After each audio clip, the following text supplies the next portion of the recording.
గత ప్రభుత్వంలో ధాన్యం అమ్మితే ఎప్పుడు డబ్బులు ఇస్తారో తెలియని పరిస్థితి నెలకొనేదని ఇప్పుడు వెంటనే ఇచ్చేస్తున్నామని ఎమ్మెల్యే బొలిశెట్టి శ్రీనివాస్ తెలిపారు. అడవతల్లి బాటబట్టి 1050 కిలోమీటర్ల రోడ్డు వేయించిన ఘనత డిప్యూటీ సీఎం పవన్ కళ్యాణ్కే దక్కుతుందన్నారు. గత ప్రభుత్వంలో పంచాయతీలు జెడ్పీ నిధులు పక్కదారి పట్టాయని ఆరోపించారు. ప్రతిపక్ష హోదా అడుగుతున్నారు తప్ప ప్రజా సమస్యల గురించి మాట్లాడటం లేదని ఎమ్మెల్యే బొలిశెట్టి మండిపడ్డారు.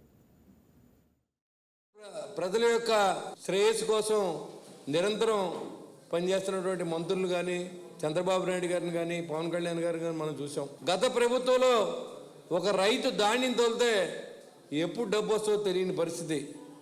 ఆ పరిస్థితి నుంచి ఈరోజు ధాన్యం తోలిన 24 గంటల నుంచి 48 గంటల లోపల ప్రభుత్వం వారి ఖాతాలో జమ చేసే విధానాన్ని ఇవాళ రైతులంతా కూడా హర్షిస్తూ ఉన్నారు.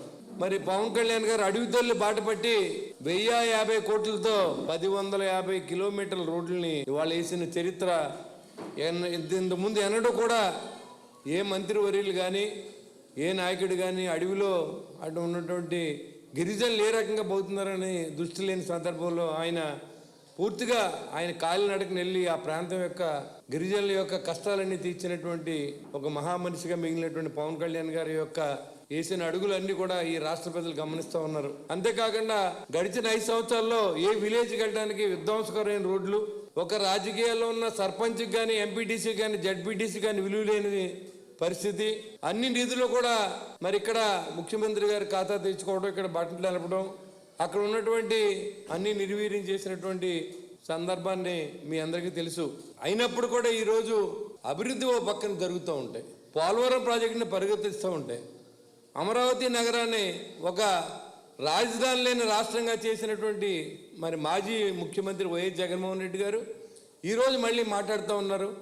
ఇవాళ ఎక్కడైనా ఈ పిల్లలు ఎవరైనా అడిగితే మీరు అమరావతి మీ రాజధాని ఏదంటే చెప్పుకోలేని పరిస్థితులు గత 5 సంవత్సరాలు ఉంటే మరి ఈరోజు మళ్ళీ ఈ అమరావతి ఇదే రాజధాని అని కేంద్ర ప్రభుత్వం నుంచి కూడా తెలియజేసి మరి అమరావతిని అభివృద్ధి చేస్తున్నటువంటి పరిస్థితి.